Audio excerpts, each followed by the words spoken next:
Salut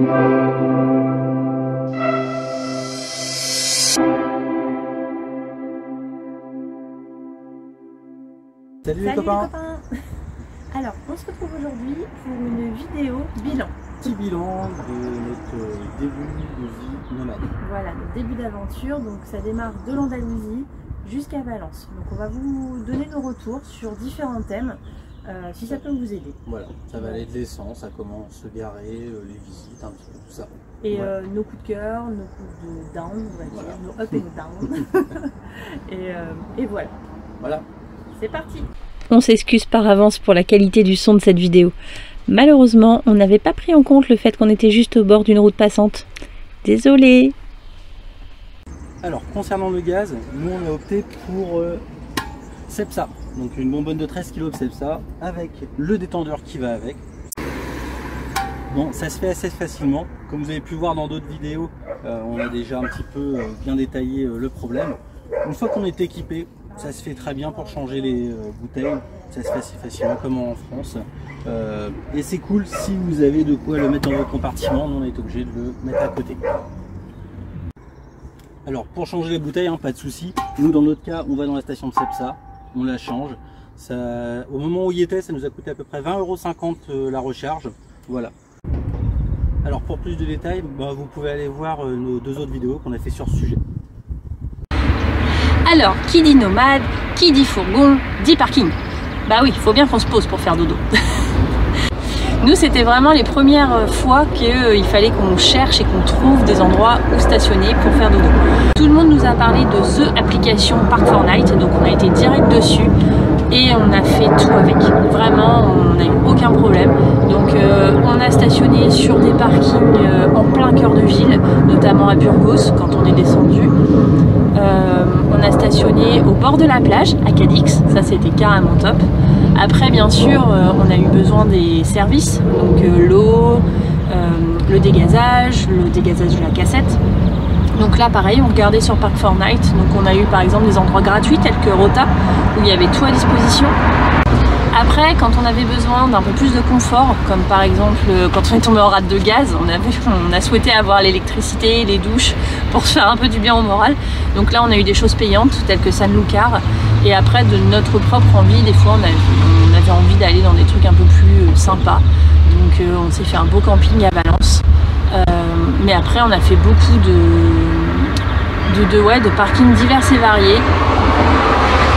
Et du coup, Park4Night nous a aidé vraiment à trouver tout ce qu'on souhaitait. On n'a pas eu de soucis pour se garer, on ne s'est jamais fait virer de nulle part. Après, à savoir qu'on ne met pas les cales, si on sort la table et les chaises dans un contexte où on n'a pas le droit de s'étaler, on les rentre le soir. Donc on n'a eu aucun problème là-dessus. Alors, pour la route en Espagne, donc on n'a vraiment pas eu de soucis. Un grand bonheur en Espagne, c'est les autovias. Donc ce sont les autoroutes qui sont gratuites. Donc quand on veut faire un bout de route à 100 km/h, ça le fait carrément bien. Alors, en ville, on n'a pas eu trop de soucis non plus. Ça c'est très bien fait. Seul petit hic, c'est les voies d'insertion justement pour ces fameuses autovias. C'est carrément des stops. Donc il y a des fois, tu dis tiens tu vas t'insérer et paf t'as un stop pour t'insérer. C'est un peu la galère, on s'est fait quelques frayeurs des fois. Mais une fois qu'on a compris, c'est parti. Alors sur ces fameuses autovias, il y a aussi des voies d'insertion normales comme en France, très longues, où les gens doivent accélérer pour s'insérer. On ne sait pas pourquoi, les Espagnols ne s'insèrent pas très rapidement, ce qui fait que des fois ça donne quelques quiproquos. On nous ralentit, finalement on doit accélérer, c'est compliqué. On a un GPS Garmin spécial camping-car. Franchement, on ne nous a fait aucun coup de Trafalgar pour l'instant. Croise les doigts. De temps en temps, on utilise Google Maps, l'itinéraire Google Maps. Petit bémol, il ne sait pas qu'on fait 3 mètres, donc il faut faire très gaffe.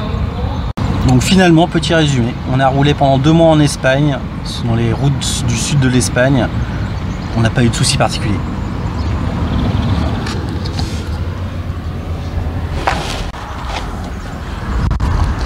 Maintenant, on va parler de l'essence.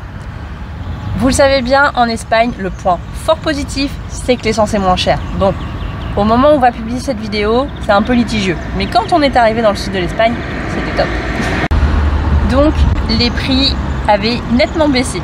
On était à 1,20 € quand on est arrivé à 1,23 €.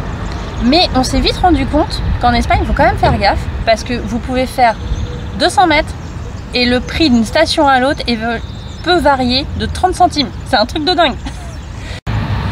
Donc on a vite trouvé l'utilité d'une application pour nous aider à trouver la station essence au plus proche de nous avec le prix le plus intéressant. Du coup, l'application que j'ai choisie, c'est Gas Now. Je vous mettrai le nom en description. Vous la téléchargez via Google Play sur vos téléphones portables. Et donc, vous pouvez soit vous servir de la localisation et elle vous montre autour de vous les tarifs des stations essence proches de vous. Si vous savez que vous allez d'un point A à un point B, vous pouvez aussi regarder le prix des stations le long de votre itinéraire. Donc, normalement, vous voyez bien à peu près les prix que vous voyez sur la route. Donc nous, je vous dis, il y avait entre 1,20 € et 1,50 €. À un moment, on a cru au Père Noël, on a vu une station à 1,12 € et on s'est dit, on y va. Bon, malheureusement, c'était pas le cas, elle était fermée. Donc si vous voyez des prix vraiment trop bas, c'est pas la peine, c'est qu'il y a un bug dans la matrice. Mais vous voyez à peu près la fourchette de prix qui est actuelle et vous pouvez vous diriger vers la station la plus intéressante. Donc pour résumer sur l'essence, dans le sud de l'Espagne en tout cas, il y a une grande variation des prix dans les stations. Donc cette application nous a fait vraiment faire de belles économies. Donc on continue à l'utiliser, surtout maintenant que le prix a flambé. Donc quelque chose de très important, la water. Et ça, on y va à peu près tous les 3 jours. On tient environ 3 jours avec les 100 litres en faisant la vaisselle et une douche par jour. Donc tous les 3 jours, on sait qu'on va faire un peu de route pour recharger. La solution, comme on vous l'a dit déjà tout à l'heure, on utilise beaucoup Park4Night. Donc pour trouver des zones de service, on a aussi trouvé des stations-service que quand on fait le plein, ils nous donnent le droit au dégazage et à l'eau, ce qui est plutôt très sympa. On a aussi eu des zones de service où il faut payer, environ 2 €. Hein. Je pense qu'on peut se permettre de payer 2 € quand on est en nomade comme ça. Et sinon, on a vu beaucoup aussi de zones de service qui étaient gratuites, offertes par les villes. En résumé, on n'a vraiment jamais eu de soucis pour récupérer de l'eau.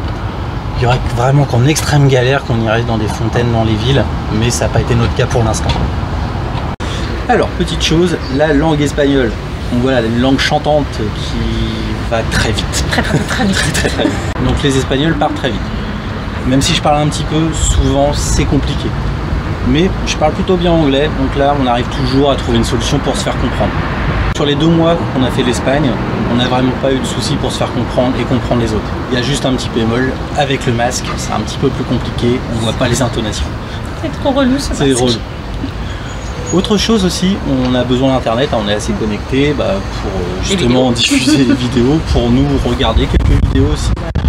Et franchement, partout où on est allé, on a eu une connexion correcte, juste avec nos téléphones, hein, on n'a pas été embêté, à part un petit peu dans les montagnes ou à Camino del Rey, où là on était un petit peu galère, mais ça l'a fait. Il y avait un petit peu moins de réseau, mais il y en avait quand même. On arrivait à faire ce qu'il fallait. Ouais. Alors, autre point de la vie nomade, les laveries. Notre sport favori. Ouais, il faut se laver. Faut laver ça, attention. Ouais. Une bonne randonnée. Bon. Pareil, encore une fois, on utilise Park4Night pour trouver les laveries au plus près. Des fois, on a utilisé Google aussi. Alors, c'est un peu plus casse-pied à trouver les laveries parce que des fois, elles sont au cœur de ville. Et c'est un peu compliqué des fois pour se garer parce qu'il n'y a pas de... Il n'y a pas de stationnement alentour. Voilà. Et puis bon, des fois on n'a que 2 sacs et des fois on a 4 sacs quand on fait tout le bardi-barda, le lit, tout ça. Donc, des fois je la jette devant et moi je vais trouver une place. Voilà. Ou sinon elle prend tout son petit pactage et elle fait mulet. Et voilà, je fais la mule, mais alors des fois pleurer c'est lourd. Mais du coup, bon, on en a à divers tarifs, c'est à peu près toujours la même chose à 50 centimes près. Souvent, il y a la lessive et l'adoucissant inclus, donc ça, c'est pas négligeable. Donc, plus pratique. Voilà. Elles ont tout le temps été propres. On n'a eu aucun problème de propreté de laverie et elles nous ont jamais rien abîmé. Enfin, hormis moi, un petit problème de décoloration. Un petit pull qui arrêterait ici. C'est pas de bug. Voilà, mais c'est la qualité du pull. Mais sinon, non, tout a été nickel. Alors après, le coût de la vie en Espagne. Donc on ne savait pas trop à quoi s'attendre parce qu'on ne s'est pas spécialement renseigné là-dessus.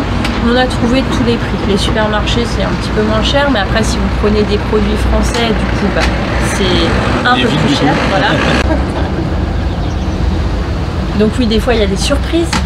On a vu des packs d'Evian et de Vitel à 10 €. On n'a jamais pris. Non, non, non. Mais il faut faire attention du coup, il faut bien regarder les prix sur les produits que vous connaissez, notamment le fromage.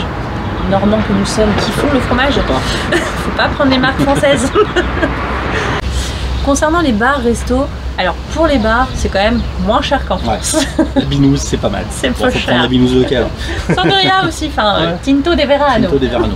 C'est pas mal du tout. Pour les restos, il y a de tout. C'est-à-dire que vous pouvez avoir du peu cher et du cher. Voilà. Dans les grandes villes très touristiques, c'est relativement un peu comme en France. Ouais. Mais sinon, on a été dans des petits villages où on mangeait de l'apéro au café, dessert, fromage, les petits tapas pour 20 balles à deux. Ouais. Donc il y a de tout. C'est à vous après d'aller checker un petit peu les menus, les tarifs. Les gros spots touristiques, bon bah voilà, ça se rapproche un petit peu des prix français. Bon, par contre, quand on s'écarte un petit peu justement de ces spots touristiques, on trouve des petits villages où on mange pas cher. Ouais. Mais dans tous les cas, on a bien mangé. Ouais. Après, c'est pas évident de faire des choix en Espagne parce qu'ils mangent quand même des trucs chelous. Alors lui aime bien. Ouais, j'aime bien. Moi, c'est un peu spécial. Mais bon, on goûte de nouveaux produits. Voilà. Et soit ça passe, soit ça casse, hein, c'est pas grave. C'est aussi ça. Voilà, c'est ça aussi le voyage, découvrir les... Tester les spécialités culinaires. Voilà. On aime ça en plus. En plus, on aime ça. Alors, pour conclure ce petit bilan de l'Andalousie jusqu'à Valence. Alors, côté plage, on a préféré les plages atlantiques, enfin du côté atlantique. Jusqu'à de Huelva à Tarifa, et après de Tarifa à Valence, on n'a pas trouvé notre bonheur sur les plages. On ne les a pas trouvées très jolies, finalement les autres étaient plus jolies. Ouais. Donc voilà. C'est que notre avis. Oui, après voilà, chacun voit midi à sa porte. Ensuite, côté ville, clairement, on n'a pas kiffé les grosses villes bodybuildées. Avec plein de buildings, surchargés de béton. Ouais, tels que Malaga. Ouais, Malaga, Marbella, enfin toute cette côte-là qui est très urbanisée. Ouais, voilà, ça construit dans tous les sens. Et, bon alors, Marbella, on a kiffé le côté festif. Ouais. Parce que du coup, la promenade est très jolie, il y a plein de restos, plein de bars, ça c'était cool. ça nous a un peu... quelques cocktails, tout ça, c'était cool. C'était cool. Mais ça reste du coup des tarifs élevés et beaucoup de buildings partout. Ouais, c'est pas le plus beau. Donc nous, ce qu'on préfère, ça a été vraiment Cadix. Parce que ça a été notre Cadix, ouais. Après, on était bien garés. Ouais, voilà, on face était à la plage. Juste à côté de la plage. En belle plage aussi, t'as beaucoup aimé El Palmar. El Palmar, au top. J'ai pu surfer là-bas, enfin, c'était vraiment génial. Ouais, c'était top. Et puis, en termes de sensations fortes... Canuto del Rey. Voilà, je pense que là déjà il y avait du level. Ouais. Même s'il y a eu des petites mésaventures, vous pouvez voir notre vidéo à ce sujet, mais c'était top. Petit aparté, on a oublié de vous parler de Valence. En effet, on a fait plusieurs grosses villes telles que Séville et Grenade, mais notre coup de cœur a été pour Valence. Peut-être parce qu'on était plus organisé, du coup on a plus apprécié la visite, et en plus, la Cité des Sciences, c'était vraiment top. Résumé global, on a quand même super bien kiffé le sud de l'Espagne, de Huelva à Valence. À Valence. Voilà. Et donc maintenant on va s'attaquer au Portugal. Bougou piadé les copains. Ouaf, bonne-toi. Active la petite cloche pour ne rien louper. Et mets-nous un pouce bleu.